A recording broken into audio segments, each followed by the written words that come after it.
Ciao a tutti ragazzi e bentornati oppure benvenuti sul mio canale se siete nuovi. Io sono Alex Alifai e sono un'artista innamorata della sua terra. Oggi parliamo di qualcosa che se vivete su questo pianeta e avete acceso la televisione, la radio, semplicemente scrollate i social, vi siete chiesti di sicuro: ma i Tony Pitoni, ma è? E visto che è un siciliano, da siciliana che parla tantissimo e spessissimo della sua terra, non potevo fare a meno di fare un video a riguardo. Anche perché ho aperto YouTube per scoprire chi era Tony Pitoni e non ho trovato un video che parlava di Tony Pitoni. Cioè, ma com'è possibile? Tony Pitoni, classe 1997. Ora io non c'ho niente contro i giovani, però dico finalmente uno che sta diventando famoso pure se è sulla soglia dei 30, visto che solitamente ci dicono: oh mio Dio, c'hai quasi 30 anni, sei fuori mercato. Bello. Di lui cos'altro sappiamo? Praticamente niente, perché non ci vuole far sapere niente. Ed è una cosa super figa secondo me questa, perché in un mondo dove la prima io stiamo tutti sui social a condividere la nostra vita privata, a cercare di far arrivare a tutti gli altri chi siamo per farli interessare a cosa facciamo, lui sceglie la via opposta. Lui vi dice: questo è quello che io faccio, se ti piace bene, se vuoi sapere cazzi mia, scrolla. Secondo me è una scelta molto coraggiosa. Perché la maschera di Elvis Presley? Qua Tony Pitoni ci dà una spiegazione simpaticissima, cioè dice: c'avevo 3 maschere, Elvis Presley, Fantasma dell'Opera e una maschera veneziana. E alla fine ho scelto questa, perché? Perché mi piaceva questa. E la cosa figa è che ti dice pure: non è che l'ho fatta fare apposta, cioè te la puoi comprare tu uguale, tale e quale, ovunque tu voglia. Che può sembrare una specie di punto debole perché non è una maschera unica, però in realtà è una figata, perché se tutti se la comprano crea quel senso di comunità in cui chiunque può indossare questa maschera e sentirsi Tony Pitoni per un giorno. Tony Pitoni inoltre non è solo siracusano, ma fa base a Siracusa con una crew tutta siracusana, eccetto per il fonico che è milanese.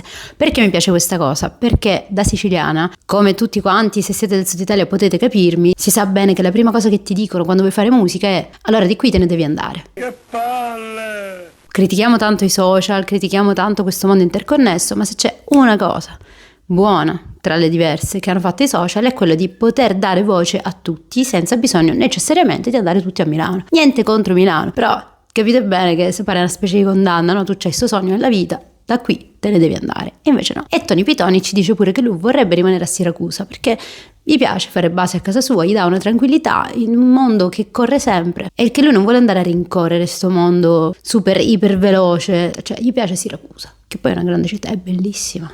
Cioè è proprio bello. Ma parliamo proprio di lui, perché in Italia abbiamo un difetto: quando vediamo qualcuno che fa qualcosa di strano, irriverente, apparentemente demenziale, pensiamo che sia lui quello demenziale. Scemo, scemo! E invece non è così. Tony Pitoni è un ragazzo che ha studiato tantissimo, che si è formato addirittura a Londra nei migliori teatri. Lui stesso infatti dice: io non mi reputo un cantante, io sono un attore. E a lui piace il fatto che non sia facile che arrivi proprio a tutti. Lui dice: Tony Pitoni non è che lo ascolti perché sei bombardato in radio dalla sua musica, perché è molto commerciale. No, Tony Pitoni lo scegli, è un qualcosa che tu scegli di provare a capire. Quando era più giovane conosce un suo coetaneo di circa 17 anni che lui definisce davvero molto bravo e che lo spinge ad andare a Londra a studiare invece di elemosinare lavoretti in Italia.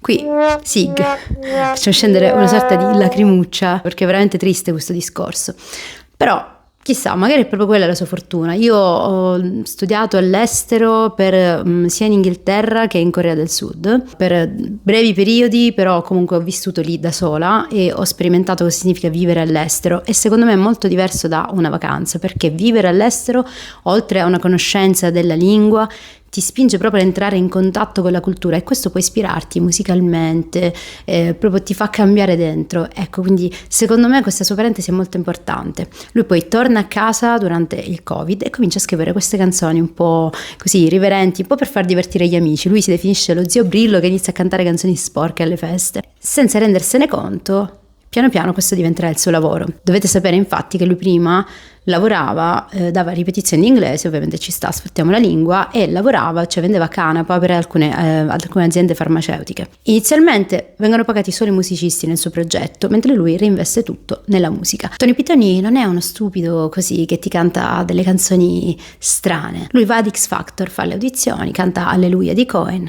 e il suo progetto è non entrare a X Factor. Non viene preso, riceve 3 no, credo solo un sì di Mika che dice: secondo me tu sei un professionista travestito da amatore, cioè mica ci aveva visto lungo, ma il suo piano comunque, qualora fosse stato preso, era comunque di dirgli tipo no grazie, cioè lui voleva fare scalpore fin dall'inizio, lui è quel genio un po' pazzerello che secondo me ancora non stiamo ben capendo. Ci ha trollati pure per la questione Sanremo, infatti la prima volta in cui è stata chiesta di Sanremo la sua risposta è stata no vabbè Sanremo no, perché comunque arrivo all'italiano quello che sta sul divano e non è il mio target. E poi tipo 24 ore dopo è uscita la notizia che lui sarebbe stato a Sanremo nella serata delle cover a cantare con Dito nella piaga. Ci trolla ragazzi, ci trolla tutti ed è una cosa super divertente perché ok ci dicono sempre tutti che dobbiamo essere autentici, però che bello quando uno è autentico a modo suo, cioè nel senso la sua autenticità consiste proprio nel fatto che lui si sta divertendo e se tu accetti il suo gioco, la sua imprevedibilità come le sue canzoni appunto,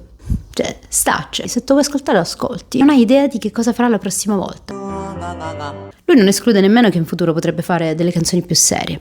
Io vi dico, da un lato vorrei davvero sentire un disco suo tipo, non lo so, io lo vedo a fare delle canzoni super passionali, belle, perché c'ha una voce pazzesca. Se non l'avete sentito davvero vi invito a cercare dei suoi video, ad ascoltarlo, andare su Spotify, cioè, sempre mettendovi in testa che poi vi arriva la cosa volgare, la cosa strana, e vorrei sentirlo in qualcosa di serio, anche se dall'altro lato dico però lui è così, cioè Tony Pitoni ci piace perché è così.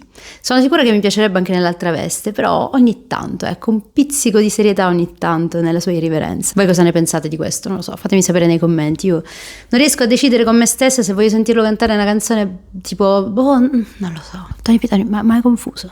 Cioè lo so che era questo il tuo scopo, ma poi voglio dire, ha ricevuto il benestare di Fiorello, un grande scopritore di talenti, Fiorello ci vede sempre lungo, cioè infatti ha duettato con Alex Alifai, cioè voglio dire, Fiorello, cioè...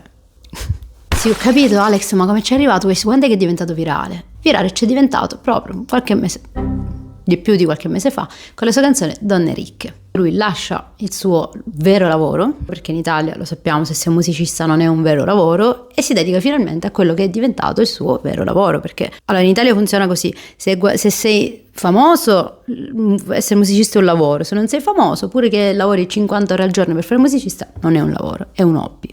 Vorrei vedere se diremmo la stessa cosa, che ne so, un medico. Ti sei laureato, lo chiami dottore, pure che non lavora, ma è musicista, pure che suona, se non è famoso. Scusate la polemica, non ce la faccio. Allora, adesso anche voi conoscete qualcosa in più su Tony Pitoni, cioè conoscete tutto e conoscete niente, perché niente ci vuole far sapere davvero. È stata avanzata qualche ipotesi di feat, qualcosa con Ghe Pequeno, insomma, qualcosa che a lui non dispiacerebbe, ma qui la domanda è, voi con chi vorreste sentirlo cantare? Allora, io lo vorrei vedere cantare con Tiziano Ferro. Tony Pitoni, se mi stai ascoltando, ma tu ti immagini con Tiziano Ferro che parte lui tutto romantico, tutto serio, e poi arrivi tu con una strofa dove parli di culi, cioè. Se questo video vi è piaciuto lasciatemi un like, ovviamente iscrivetevi al canale, io vi invito a seguirmi su tutte le mie piattaforme dove oltre a trovare anche le mie di canzoni, che non parlo di culi, io sono più basic, mi fa un sacco piacere, quindi ci vediamo lì, ci vediamo qui, e se c'è qualche altro artista di cui siete curiosi di conoscere un po' la storia fatemelo sapere nei commenti, farò un video ad hoc. Per oggi è tutto e noi ci rivediamo prestissimo con un nuovo video, ciao!